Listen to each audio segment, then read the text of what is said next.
gitu loh, nggak masuk neraka. Sekali lagi ya, siapa yang berani improvisasi? Ayo mas, ayo mas. Mau improvisasi? Kata-katanya dauni aja, fala tak dulu ini Fadli Karom, nggak akan hafal kamu, udah begitu. Dauni itu wis. Yang penting dengerin chordnya aja. Ya, mas, siapa berani, ayo. Ayo, satu-satu. Ya, maju. Dauni, kata-katanya dauni aja. Haji Bambang Pamungkasi.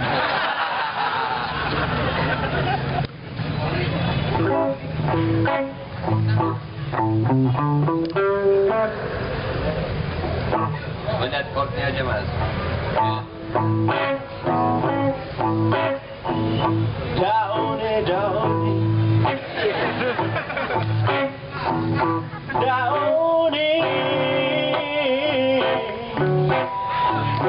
dauni, dauni, dauni, dauni.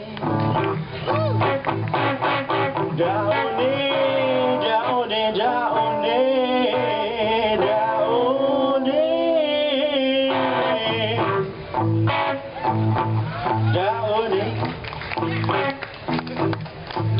dauni,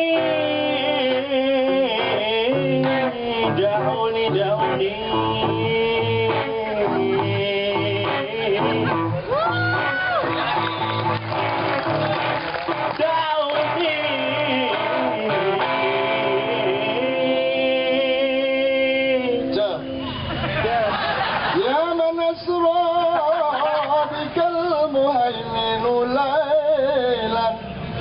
Itu apa gitu? Enggak keluar loh? Enggak. Ya manasra bikal muhaiminu lailan niltama nilta wal anamuniyam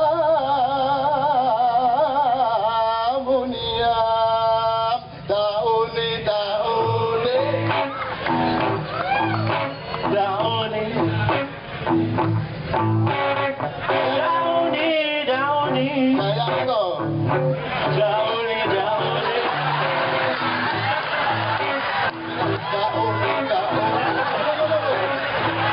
dauni,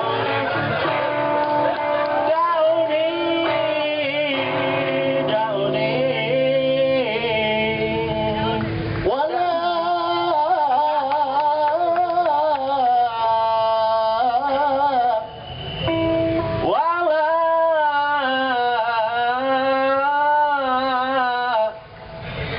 Meskipun masing-masing tidak tahu artinya, malaikat senang. Wala ta'duluni, Wala ta'duluni, wala ta'duluni, wala ta'duluni. Rumangan. Wala ta'duluni, ba'dali haram.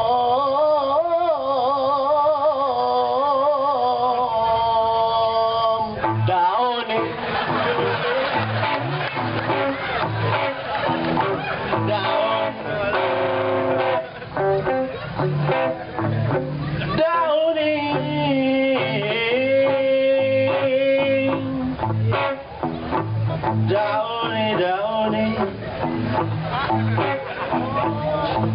dauni, dauni, dauni, dauni, dauni.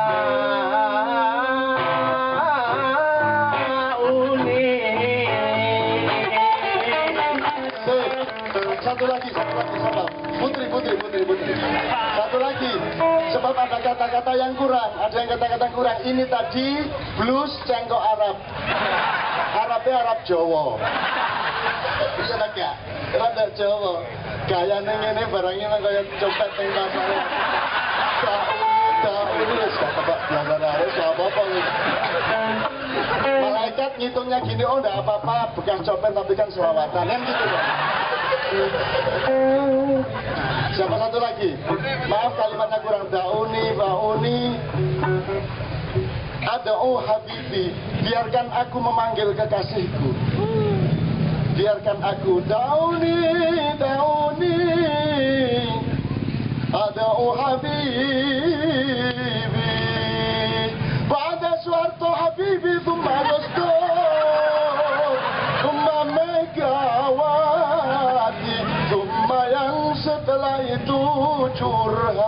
saatnya Jazz ya Mas ya? Jazz. Improvisasi. Oke, tepuk tangan Mas Beben. Oke, sekarang kita serius dengan cari sela-selanya hujan. Jazz mencari kemungkinan baru dan tidak bisa ditentukan karena hujan curahnya tidak sama. Setiap kali maka Jazz selalu siap mencari celah-celahnya, sela-selanya, kan begitu. Oke, sambil menunggu Pak Nur Somad, saya mau dengan sangat Cak Fuad menjelaskan mengenai ummatan wasaton, tapi kita berpikirnya sudah masuk ke wilayah-wilayah dengan cara pandang yang agak sedikit intelektual. Kita sudah puas dengan improv jazzy kita. Sekarang saya mau dapat mungkin di tengah sini, saya nyuwun sewu,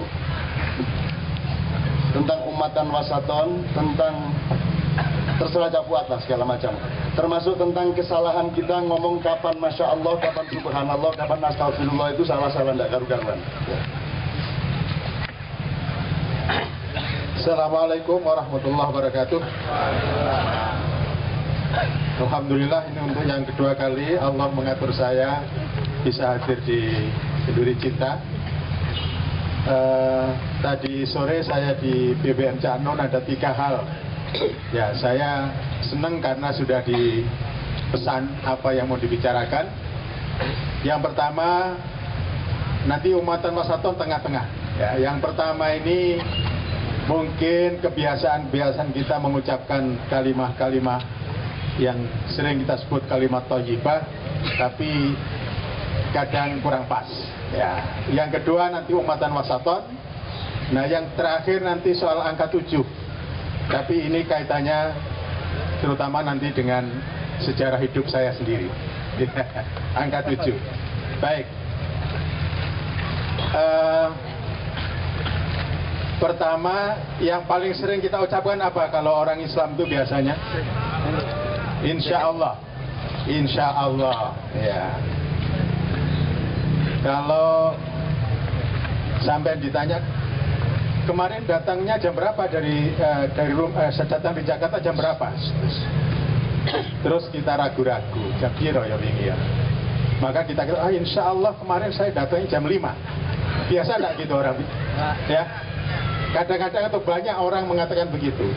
Insya Allah kemarin saya jam 5 datangnya. Ya. Nah, ini perlu kita kaji sebenarnya bagaimana sih insya Allah itu. Atau kadang kita diundang untuk datang dalam suatu rapat, terus kita jawab seenaknya, insya Allah besok saya datang.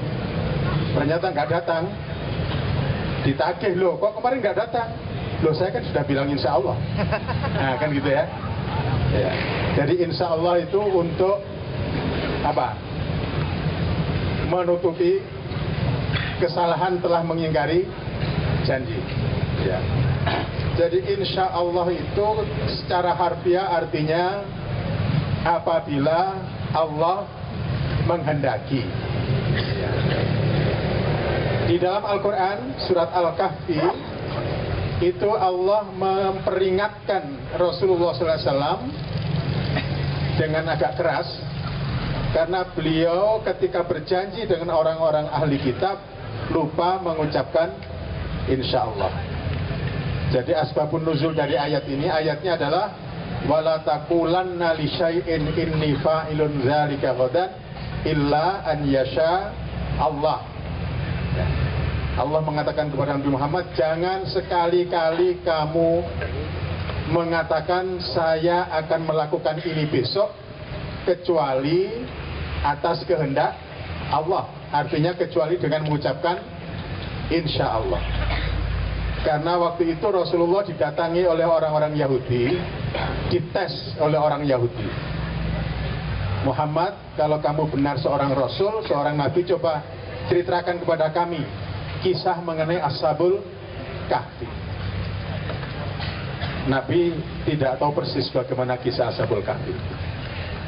Tetapi karena Nabi yakin, biasanya kalau Nabi ditanya oleh umat, apalagi orang Yahudi, dan Nabi tidak tahu, pasti akan segera turun wahyu. Maka Nabi menjawab, besok pagi datang ke sini lagi, saya jelaskan siapa itu Ashabul Kahfi. Nah, ternyata sampai pagi wahyu tidak turun. Ya. Ditunggu sampai sore nggak turun, sampai besok nggak turun. Ya, cukup lama. Maka turunlah ayat tadi, memperingatkan dengan keras beliau, ya, dengan tadi itu, jangan sekali-kali kamu mengatakan bahwa saya akan melakukan ini besok kecuali dengan mengucapkan insya Allah.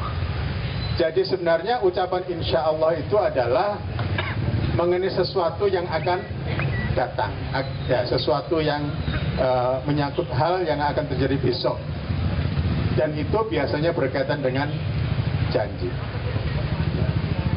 Maka yang paling tepat penggunaan insya Allah adalah, karena itu ungkapan, ya, sebenarnya insya Allah itu ungkapan akidah itu. Yaitu pertama bahwa yang tahu apa yang akan terjadi nanti atau besok itu hanya Allah. Kita nggak tahu. Maka kalau saya berjanji besok pagi saya ke rumahmu, belum tentu.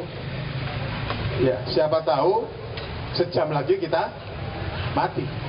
Atau mungkin ada halangan apa yang manusia tidak tahu. Maka karena kita yakin bahwa hanya Allah yang tahu apakah yang terjadi, dan semua yang terjadi itu pasti atas izin Allah, dan kita manusia yang lemah ini nggak bisa menentukan apa-apa, semuanya itu makanya harus insya Allah. Harus insya Allah.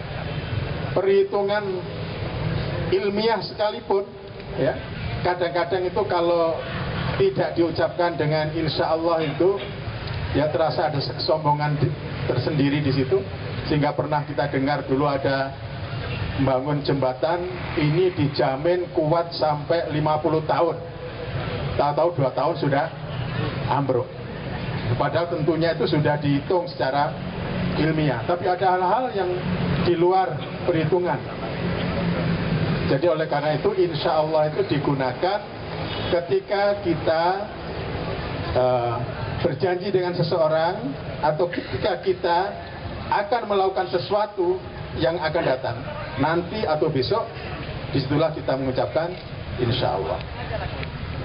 Insya Allah ini kadang-kadang keluar begitu saja dari mulut kita, karena ini sudah menjadi apa, kebiasaan, ya. Terutama anak santri ini biasanya insya Allah itu sangat apa, sudah sangat sehari-hari digunakan, sehingga kadang tidak tepat. Saya kalau tanya mahasiswa saya, kamu sudah paham belum yang saya terangkan? Insya Allah. Itu tidak ada hubungan insya Allah. Kamu paham apa? Tidak. Jawabannya paham, belum paham, atau sedikit paham. Nah, begitu. Bukan insya Allah. Ya. Juga insya Allah itu bukan cara untuk menutupi suatu niat yang tidak baik. Tadi itu misalnya, ketika kita diminta untuk melakukan sesuatu, kita ragu, ya, atau sudah berniat tidak akan datang, tidak akan melakukan, tapi karena sungkan maka kita gunakan kata insya Allah. Nah, saya kalau diundang, katakanlah untuk berbicara di suatu acara, saya selalu mengatakan insya Allah. Tapi ada pengundang yang responnya, loh, jangan insya Allah Pak, ini beneran ini. Loh iya beneran, insya Allah. Ya, justru saya sudah bertekad, iya saya akan datang, tapi saya harus mengucapkan insya Allah. Siapa tahu nanti ada halangan yang tidak bisa saya atasi. Nah ini insya Allah. Yang lain subhanallah misalnya, ya, subhanallah ini juga paling sering sekarang ini. Saya lihat ini tren ini, subhanallah. Kalau saya lihat di TV itu, kalau ada selebritis baru pulang umroh ini sedikit-sedikit subhanallah. Ya. Nah, subhanallah itu bagaimana sebenarnya pemakaiannya? Kapan kita ucapkan subhanallah? Ya, kita kembali aja kepada Al-Quran. Quran menggunakan kata subhanallah itu dalam konteks yang bagaimana? Misalnya dalam satu ayat dikatakan subhanallahi amma yusyrikun. Maha suci Allah dari perkataan-perkataan orang-orang yang mensekutukan Allah. Subhanallahi amma yasifun. Maha suci Allah dari deskripsi-deskripsi, penjelasan-penjelasan, pensifatan-pensifatan mengenai Allah yang tidak tepat yang dilakukan oleh sebagian orang. Subhanahu an yakuna lahu walad. Nah, itu di ayat yang lain. Maha suci Allah kalau Allah itu sampai dikatakan punya anak. Nah, jadi subhanallah itu berarti diucapkan ketika seorang manusia mengatakan sesuatu, melakukan sesuatu, atau berpikir tentang sesuatu yang tidak benar mengenai Allah. Itulah kita ucapkan subhanallah. Kalau ada orang korupsi, yang dikorupsi itu berasnya orang-orang miskin. Korupsi itu sendiri sudah jahat, yang dikorupsi punya orang miskin. Kita ucapkan apa di situ? Subhanallah atau Masya Allah? Ya? Subhanallah atau Masya Allah? Masya Allah. Subhanallah. Ya, jadi kalau tadi itu subhanallahi amma yusyrikun. Jadi kalau ada orang manusia melakukan suatu perbuatan yang menjengkelkan, yang begitu kejam, yang begitu menjijikkan, disitulah kita mengucapkan subhanallah. Kebalikannya, kalau misalnya pulang dari umroh, aduh saya perjalanannya, Masya Allah, subhanallah, perjalanan saya subhanallah, mudah sekali, ya, pokoknya yang baik-baik lah. Nah, kalau yang baik-baik itu justru yang diucapkan adalah Masya Allah. Nah, ini sering terbalik. Sering terbalik, ya. Jadi subhanallah itu kita ucapkan apabila kita melihat perbuatan manusia yang tidak baik. Sementara kalau perbuatan manusia itu mengagumkan kita, membuat kita harus memberikan kepada dia penghargaan, justru kita ucapkan Masya Allah. Ada orang kok hebatnya seperti ini. Itu bukan subhanallah tapi Masya Allah. Saya pernah ada tamu dari Arab. Ini seorang penulis terkenal. Bukunya banyak dan sudah diterjemahkan dalam bahasa Indonesia cukup banyak. Ketika datang ke kampus, banyak orang-orang yang memuji beliau ini dengan mengucapkan Subhanallah. Ya. Subhanallah, Ustadz ini hebat. Ya, karangan-karangannya itu sangat menarik, diterjemahkan di Indonesia, bestseller. Ya. Subhanallah, dia bilang. Maka orang ini kemudian dengan wajah yang agak serius mengatakan, ya akhi, tolong tunjukkan kepada saya, salah saya itu apa? Apa yang membuat Anda itu tidak suka kepada saya? Apa yang membuat Allah itu murka kepada saya? Kok Anda mengucapkan Subhanallah? Nah, ini bingung semua. Karena memang yang tepat di situ diucapkan Masya Allah. Apa artinya? Itu sekali lagi kita kembali kepada Allah. Anda bisa berbuat seperti ini, ya, bukan karena Anda hebat, tapi semuanya itu karena Masya Allah. Semua itu berlaku atas kehendak Allah. Ya. Semua berlaku atas kehendak Allah. Jokowi tahu-tahu suaranya naik, dia salami, Subhanallah Pak Jokowi. Bukan Subhanallah, di situ apa? Masya Allah, sampai nggak bisa menang kalau tidak dikehendaki oleh Allah, itu maksudnya begitu. Ya, jadi itu Subhanallah dengan Masya Allah. Memang Subhanallah itu juga bisa diucapkan ketika kita melihat keagungan Allah, kebesaran Allah. Ya. Saya senang Pak Nur sudah datang. Jadi kalau saya salah ada yang betulkan. Ya. Ya, saya ini karena memang ya saya ini dosen, tapi ya sampai pensiun sekarang belum doktor, belum profesor. Ya toh. Ya, tapi itu ringan bagi saya. Kalau salah yang bukan doktor kok. Ya. Kalau nggak bener yang ucapkan lah bukan profesor kok. Nah, jadi itu bagi saya suatu keuntungan. Ya. Nah, ini ada Pak Nur Somad. Jadi itu Masya Allah dan Subhanallah, mudah-mudahan sudah sedikit lebih jelas. Jadi untuk kalau keagungan Allah bisa, contohnya dalam Al-Quran ada.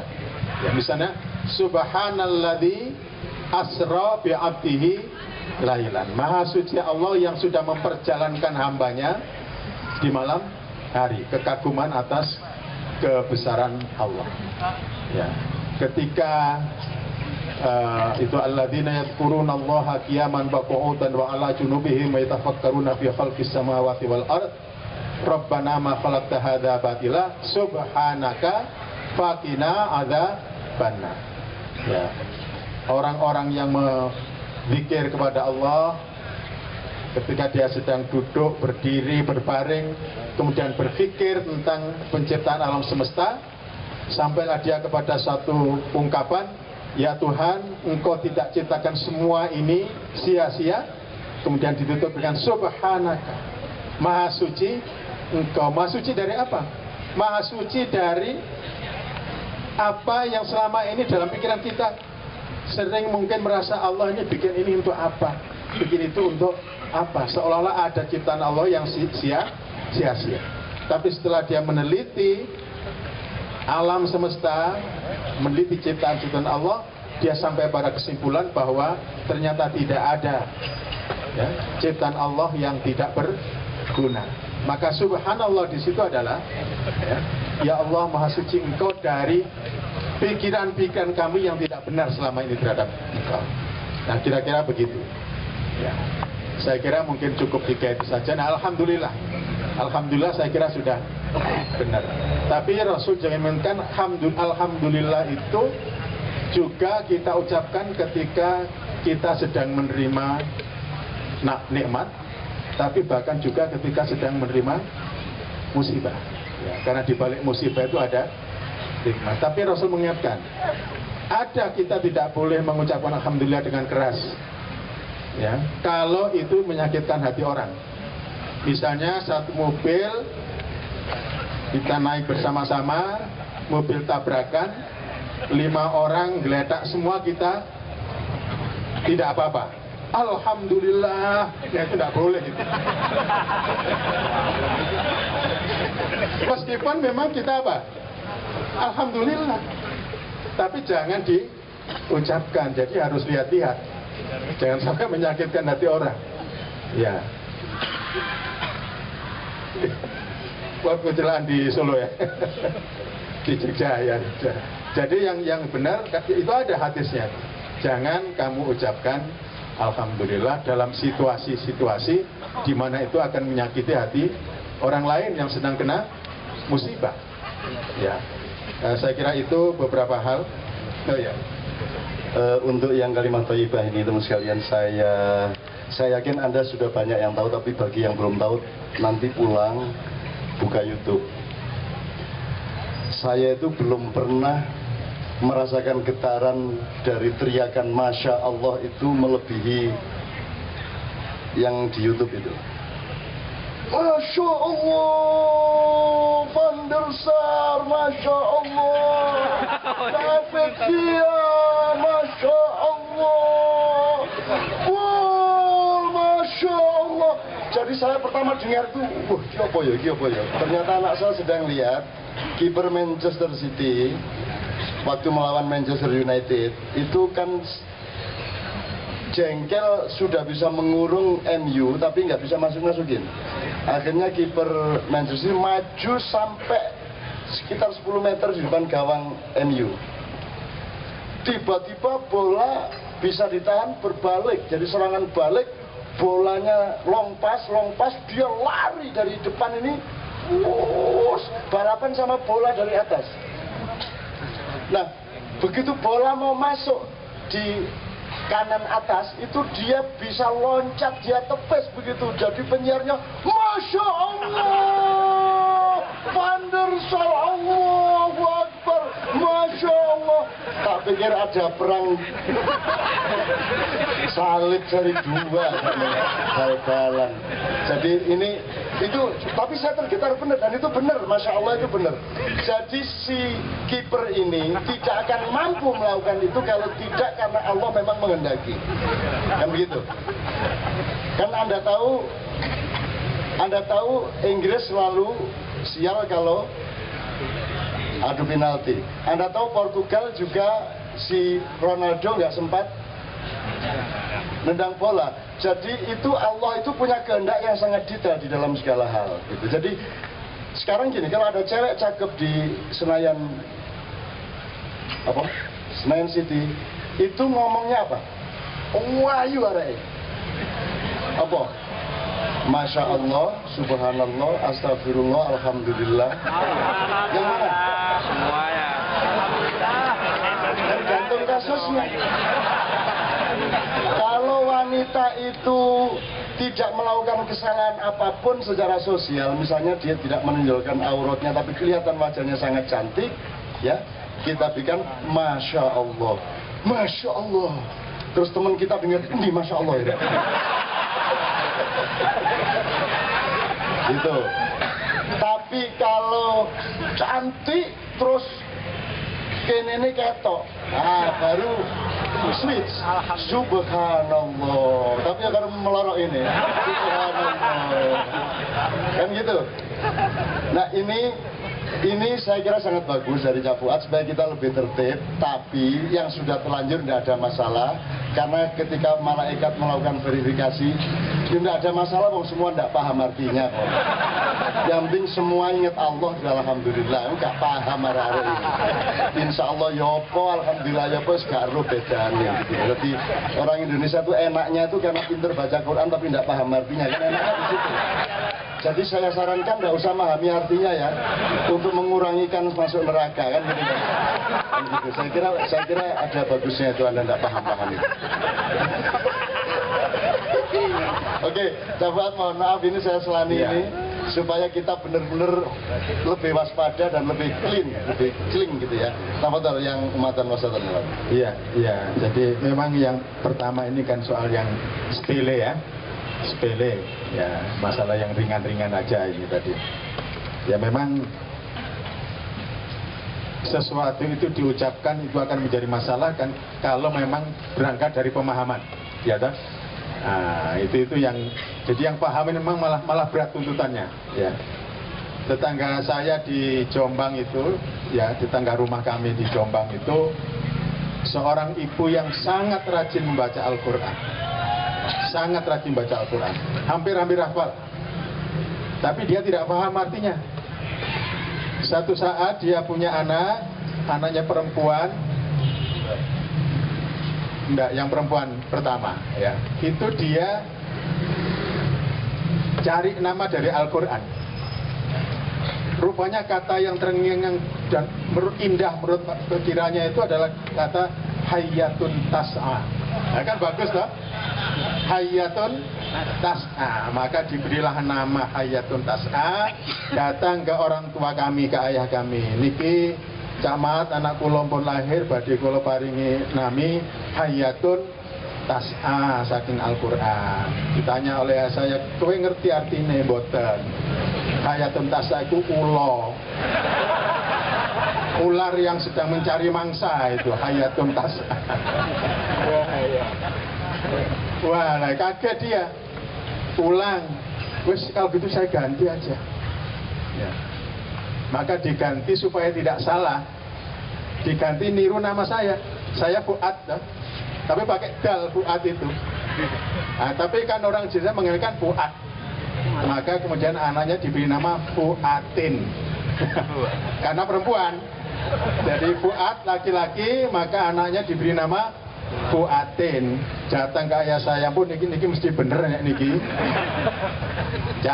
Anak ayah saya kami itu dipanggil Cak kalau di desa itu Cak Mat. Nek niki pun mesti leres e. Sopo?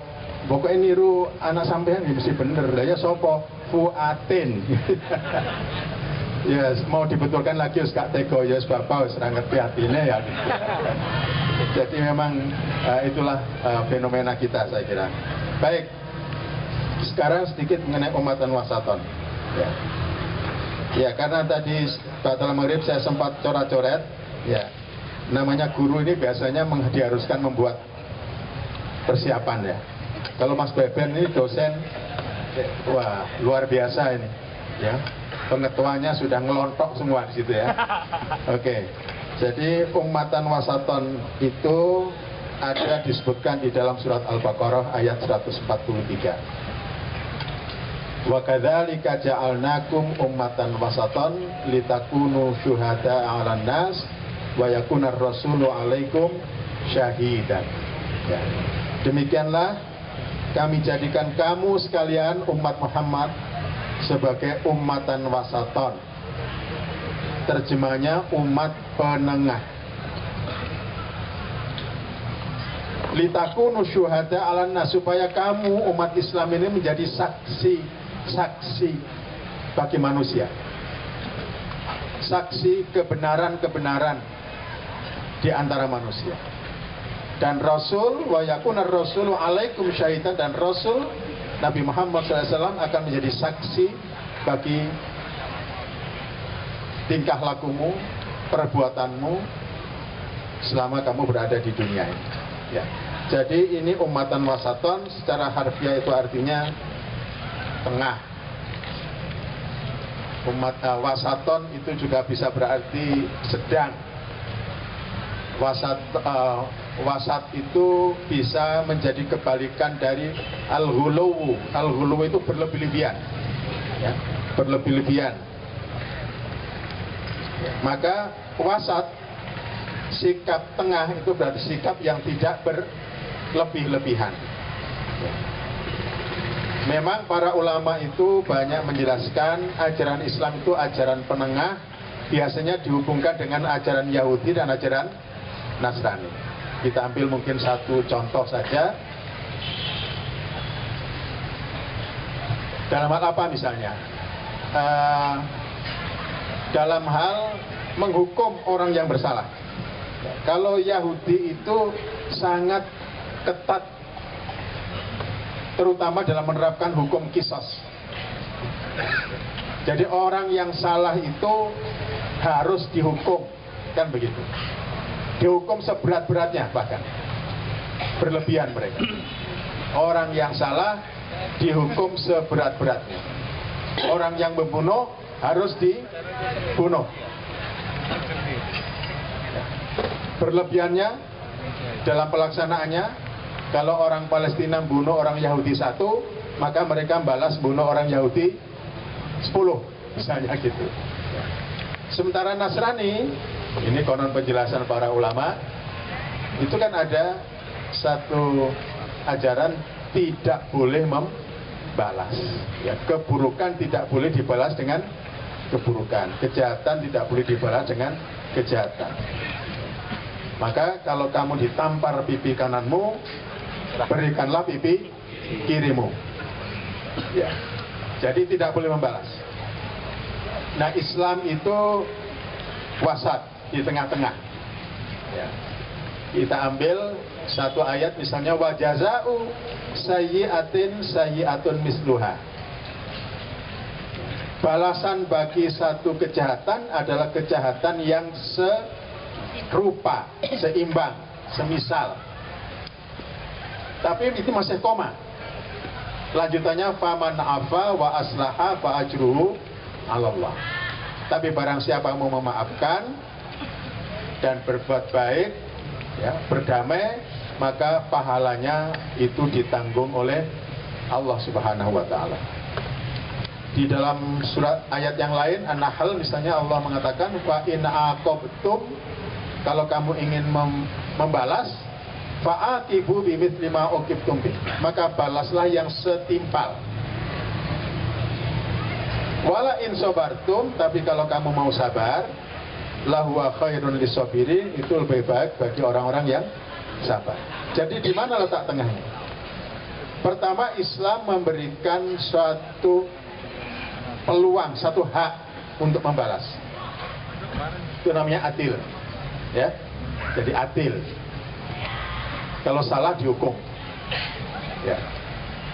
Itu tugas hakim. Tugas hakim. Tapi kemudian setelah itu Islam memberikan akhlak di atas keadilan itu, yang namanya memberi maaf. Memberi maaf. Yang memberi maaf ini adalah keluarga korban. Ya, jadi di sini pertama tadi, kalau membalas harus balasan yang setimpal, tidak boleh berlebihan. Tapi kalau keluarga korban mau memaafkan, itu lebih baik. Nah, di sinilah letak tengah-tengahnya. Sebab kalau tidak boleh membalas sama sekali, itu mungkin dendam tidak habis-habis. Wong sudah dihukum saja itu kalau di pengadilan, membunuh kok dia cuma dihukum 20 tahun. Keluarga korban kan pada protes sampai berkelahi di pengadilan. Tetapi begitu hakim memutuskan dia pembunuh dihukum mati, maka reda yang namanya dendam di hati keluarga. Dalam keadaan dia sudah lega karena keadilan ditegakkan, Allah mengajarkan akhlak. Kalau kamu mau memaafkan, itu lebih baik. Memaafkan itu pun masih diberi peluang. Kalau kamu mau memaafkan, kamu boleh minta ganti tebusan. Ya. Tapi minta tebusan itu harus dengan cara yang baik. Ya, bil ma'ruf, dengan cara yang baik. Maksudnya, kalau orang yang membunuh itu orang yang tidak punya duit, maka minta tebusannya jangan terlalu tinggi. Nah, jadi bil ma'ruf, harus melihat situasi dan kondisinya. Sebaliknya, orang yang membayar tebusan tadi disarankan bil khair.